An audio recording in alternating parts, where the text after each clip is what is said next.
Bienvenue sur ma chaîne YouTube astrobeach.france. Je m'appelle Maud, je suis astrologue et experte Feng Shui et aujourd'hui je te dis tout sur l'année 2026. 2026 sera marqué par un an de Pluton dans le Verseau et par le changement de toutes les planètes, de 10 planètes sur 10 en 2025, plus de nombreuses rétrogrades. Tu ne seras pas sans l'avoir vécu. 2025 a été une année absolument folle, absolument chamboulante. Et tu imagines bien qu'on ne va pas passer d'une année chaotique à une année miraculeusement calme. Mais reste sur cette vidéo parce que je te dis comment faire de cette année ton année. Cette année sera une année où tu ancres le changement que tu as fait en 2025. Tu as été traversé par des tempêtes personnelles et collectives et par des turpitudes intimes et mondiales. Tu as changé, que tu le veuilles ou non. Tu as changé et le monde aussi. Tu ne peux pas revenir en arrière. Tu en as trop chié pour faire demi-tour. C'est effrayant et excitant en même temps. Et c'est sur cette énergie de terre brûlée intérieure par les énergies de 2025, d'introspection et de déconstruction que s'ouvre 2026. C'est vraiment 2025 le terreau de ta renaissance en 2026. Nous avons, comme on l'a dit, une année et quelques de Pluton en Verseau dans les pattes et c'est le début d'une grande phase de changement et tu es un acteur important dans le game. La première chose à faire avant de parler de 2026, c'est de te poser avec toi-même et de faire la paix avec 2025. Cette année, tu en as chié. Du coup, il peut rester une forme de rancœur, d'amertume par rapport à cette année extrêmement introspective, extrêmement remuante. Ce que je te conseille, c'est de prendre le temps de lister tout ce que cette année 2025 t'a permis de comprendre sur toi, d'apprendre, de transmuter. Quelles sont les choses que tu as lâchées et également les décisions que tu as prises pour aller vers ton bonheur. Dans cette vidéo, je te parle de 3 choses. Je te parle de numérologie, d'astrologie chinoise et d'astrologie occidentale et je te fais résonner les 3 ensemble. Cette année en numérologie est une année 1. C'est donc une année de renouveau qui ouvre un cycle de 9 années. Cet aboutissement de ces 9 prochaines années qui commencent finiront en 2034, ce qui correspond à la fin de la première phase de Pluton dans le Verseau. Cette première phase de Pluton dans le Verseau, c'est celle où on déconstruit ce qui ne fonctionne pas, que ce soit personnellement ou également d'un point de vue plus large au niveau de la société. Donc, on va vraiment faire un travail en profondeur, de longue haleine, pour voir les laideurs, les souffrances de l'ancien système et dans nos vies aussi ce qu'on ne veut plus voir, ce qui ne fonctionne pas. On se rebelle contre ça, on n'en peut plus, on veut du nouveau, on cherche de nouvelles façons de faire. On va également chercher des façons plus humaines, plus solidaires, plus fraternelles et sororelles de gérer les choses. On veut construire collectivement ensemble. On va pas effacer d'un coup d'ardoise magique 2025, mais 2025 et tout ce que tu as vécu est le terreau pour un renouveau qui s'ancre dans ce changement. Cette année 1 en numérologie fait vraiment écho également avec l'année du cheval de feu en astrologie chinoise qui commencera le 17 février 2026 et qui ira jusqu'au 5 février 2027. Ces énergies sont similaires. On a l'énergie et la fougue de la renaissance, des nouveaux départs, de l'action.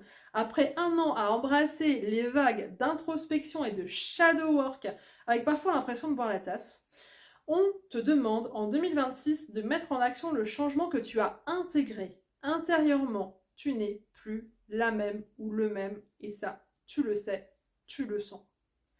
Tu as peut-être connu des séparations amoureuses, relationnelles en général, amicales, professionnelles. Tu as peut-être fait un burn-out, une dépression.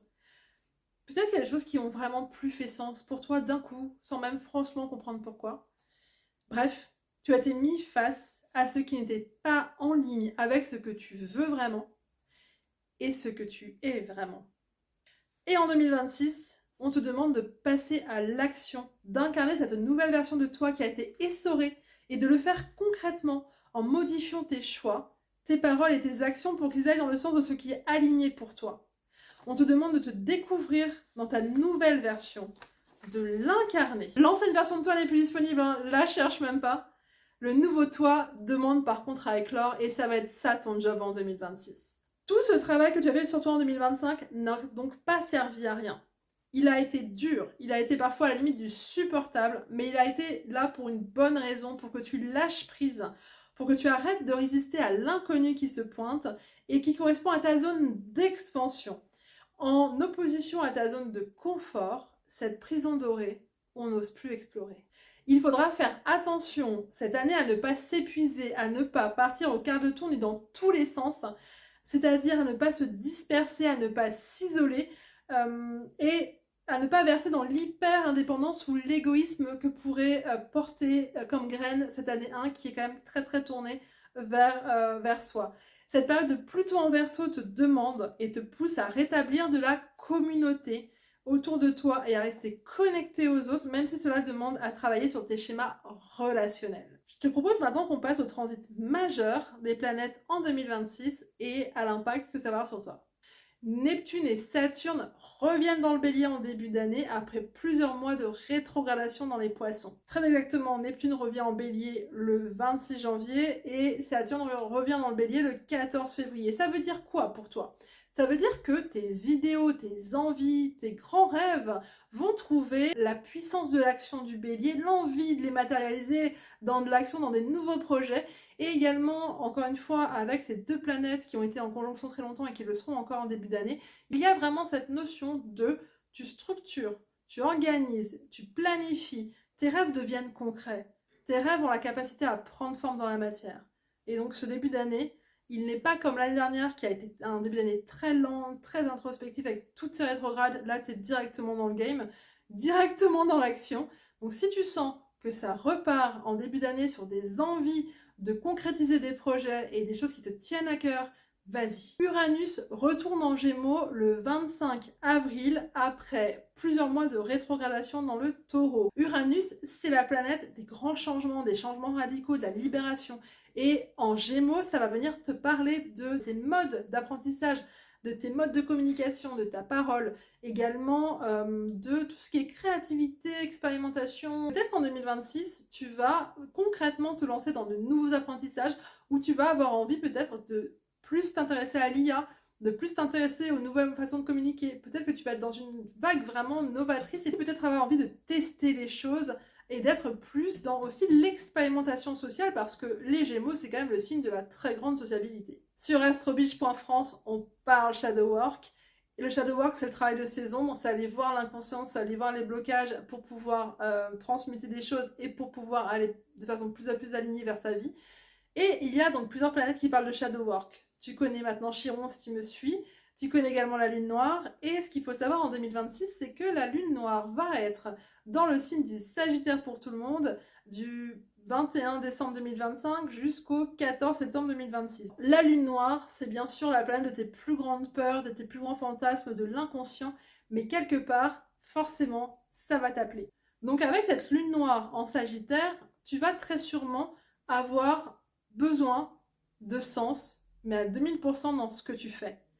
Tu vas de plus en plus être appelé à avoir de la connaissance, à apprendre des choses dans le sens de ce que tu veux vivre, par rapport à la direction que tu veux que ta vie prenne. Quand je te parle de connaissance, c'est tout l'ensemble de savoir qui, toi, t'aide à t'élever, parce qu'effectivement, le Sagittaire, c'est l'expansion d'âme, l'expansion dans ta vie, et ça va être également ton chemin d'évolution. Donc tout ce qui te permet d'aller vers ce que tu veux expérimenter, de ce pourquoi ton âme a signé pour cette incarnation, tout ça, effectivement, va t'appeler fortement en 2026, donc n'y résiste pas, embrasse cette envie et ce besoin de sens. Chiron, qui est l'astéroïde qui te parle de ta plus grande blessure d'incarnation, qui une fois soignée devient ta plus grande force. Cet astéroïde va revenir dans son signe d'origine, là où on l'a découvert en 1971, c'est-à-dire dans le Taureau.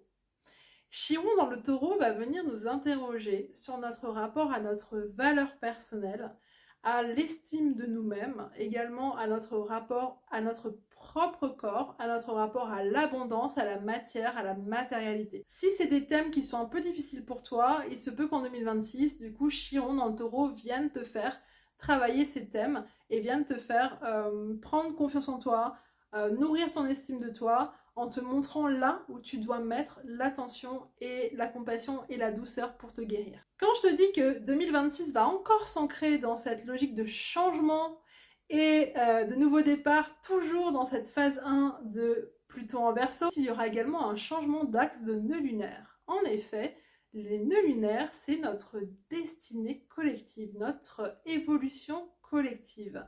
On va vers le nœud nord, c'est-à-dire qu'on va vers cette zone d'inconnu qui nous permet de développer de nouvelles qualités, de nouvelles expériences et d'en tirer des apprentissages positifs pour nous.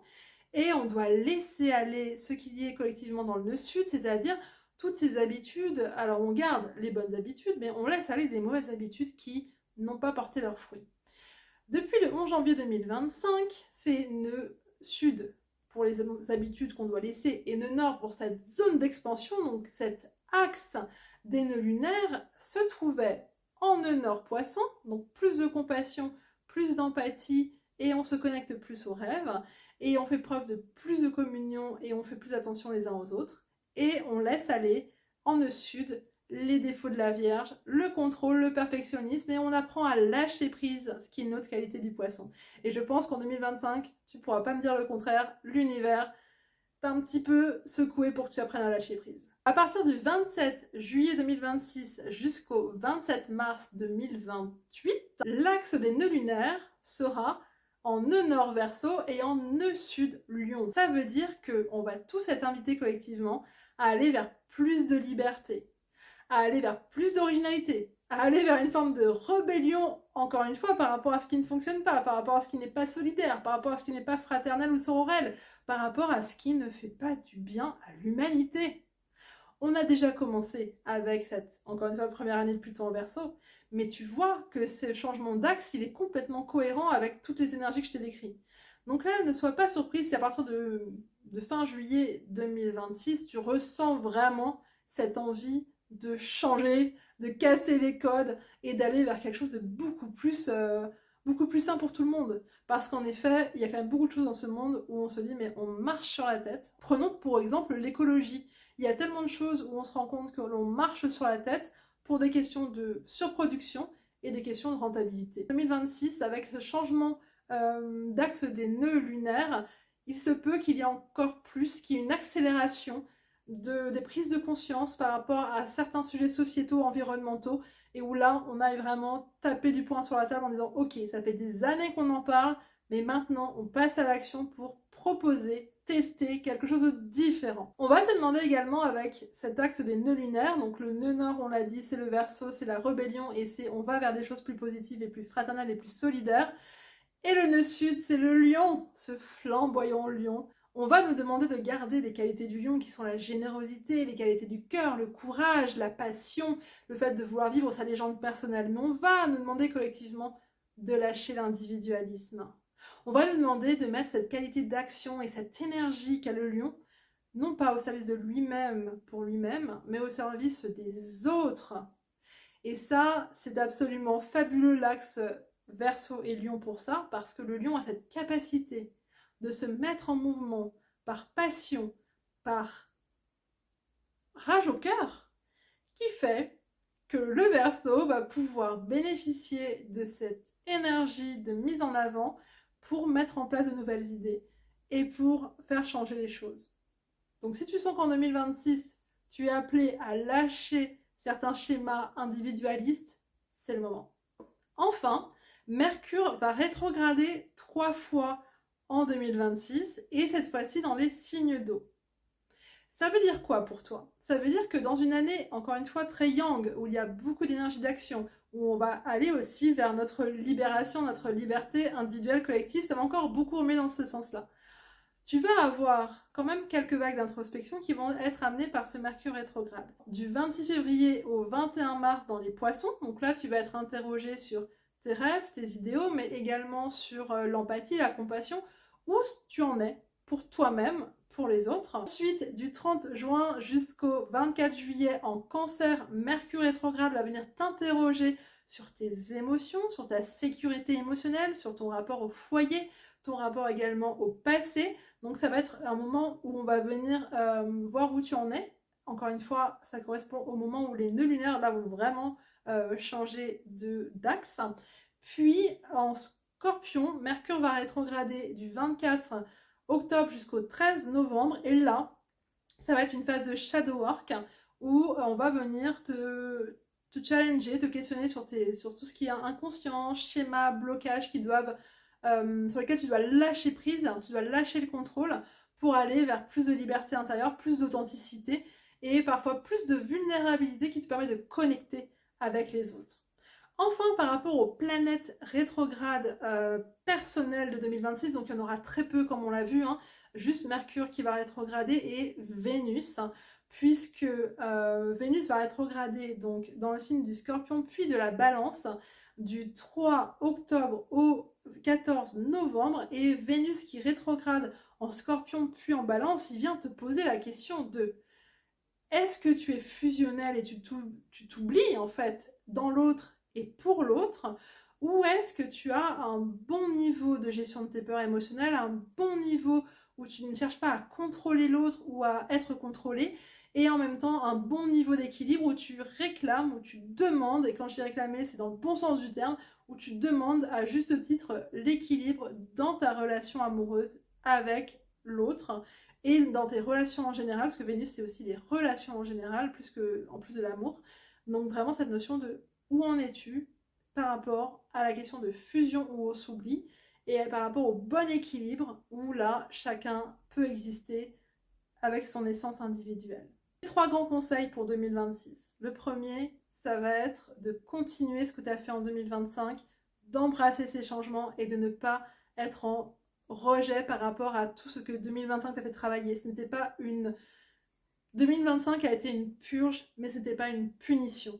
Donc continue à embrasser tous ces changements qui sont vraiment la fleur qui sort du terreau que tu as remué, que tu as labouré en 2025. La deuxième chose, c'est encore une fois, attention à bien rester en connexion. Attention à bien continuer à nourrir la solidarité, la communauté. C'est vraiment hyper important en 2026, puisqu'en effet, on pourra avoir tendance à se renfermer dans une individualité, mais qui ne fait pas du bien parce que c'est pas du tout ce que les énergies te demandent. La troisième chose, ça va être de continuer à te poser cette question de ta propre liberté, de ton alignement, mais également de comment tu peux contribuer dans ce monde, les deux en même temps. Comment tu peux être toi-même, comment est-ce que tu peux vivre ta vie, comment est-ce que tu peux kiffer ce que tu es venu vivre en incarnation, mais en même temps, faire ça en contribuant au monde, en étant dans une logique de faire ensemble, et même si ça te demande de travailler tes blessures et tes schémas relationnels, ce n'est jamais facile, mais lorsque tu le fais, sincèrement, c'est un cadeau pour ton âme. On arrive au bout de la guidance 2026, je te souhaite une merveilleuse année. Si tu veux préparer 2026 pour en faire ton année, je t'ai préparé plusieurs outils pour ça. Déjà, l'atelier Prépare 2026 comme une astro badass. Pendant 3 heures le samedi 6 décembre, on va voir en détail l'année 2026 d'un point de vue astrologique.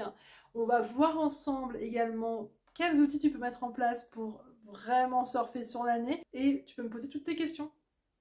Ensuite, il y a le calendrier astrologique qui est conçu comme le guide de survie, le kit de survie de 2026, où là tu vas retrouver en détail l'astrologie chinoise, la numérologie, également l'astrologie occidentale, mois par mois, tous les transits détaillés, également des exercices introspectifs, les énergies mois par mois, beaucoup de surprises, beaucoup d'exercices, et en numérologie toujours, tu vas avoir, en plus de l'année universelle, ton année personnelle, comment la calculer et ce que ça veut dire, à quoi ça correspond, est-ce que tu vas vivre pendant cette année 2026 d'un point de vue numéro. Tu vas également dans ce calendrier trouver, je me répète, des surprises, des bonus, des choses assez fun, et également des exercices qui vont te permettre de vraiment fixer tes objectifs, tes priorités, de préparer 2026 comme on prépare un putain de super voyage. Il y a également les vidéos YouTube, puisque là c'est une vidéo générale sur 2026, mais je prévois une vidéo signe par signe dans ces prochaines semaines pour 2026. Et n'hésite pas à t'abonner à la chaîne, comme ça tu auras les notifications lorsque les vidéos sortent. Et enfin, pour celles et ceux qui veulent vraiment aller en profondeur pour 2026, je propose des séances individuelles, que ce soit la séance astro-connaissance de soi, où pendant 1 heure et demie, on voit en détail et en profondeur ta carte, ton potentiel, tes dons, tes capacités, mais également ce qui peut freiner, ce qui peut bloquer, et comment dépasser tout ça pour aller vraiment vers ta vie alignée et manifester ce que tu veux vivre. Et également la carte annuelle 2026, où là, pendant 1 heure, on voit ensemble du coup ta carte par rapport à 2026. Pendant cette séance astro-annuelle 2026, on va voir en détail comment est-ce que l'année t'impacte, et surtout toutes les clés et les solutions que tu peux mettre en place pour bien vivre l'année. Je te laisse là-dessus, j'espère que cette vidéo t'aura plu et je te dis à bientôt pour une prochaine vidéo et un atelier ou une séance.